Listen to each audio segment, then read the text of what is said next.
May mga batang 90s ba dito? Kamusta kayo? Kamusta tayo? Alam nyo, sa totoo lang tayo may pinakamasayang kabataan. Tayo yung mga kabataan noon na napakababaw ng kaligayahan. Tayo yung mga batang batak sa arawan kahit napagalitan ng magulang, okay lang basta makipaglaro sa mga kaibigan. Di natin alam kung ano yung teknolohiya. Di natin alam kung ano yung cellphone. Di natin kilala si Coco Melon.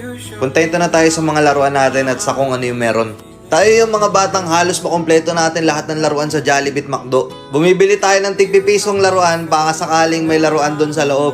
Naalala nyo?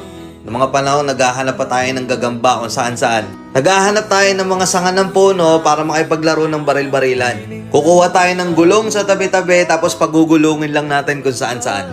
Mabibwisit tayo kapag hindi tayo pinayagan ng magulang natin makipaglaro sa mga kaibigan natin sa ulanan. Tayo yata yung mga huling batch ng mga bata na nakikipaglaro pa ng tagu-taguan. Sa totoo lang, di ba? Real talk. Tayo yung mga simpleng batch ng mga bata. Tayo yung mga batang napakasimple lang ng kaligayahan.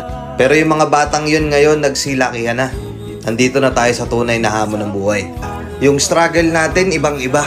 Pero magtataka ka, yung mga bata ngayon, iba na rin sila. Yung mga bata ngayon, feeling nila mas magaling pa sila sa magulang nila. Yung mga bata ngayon, nagre-rebelde agad kapag hindi na pagbigyan yung mga simpleng gusto nila.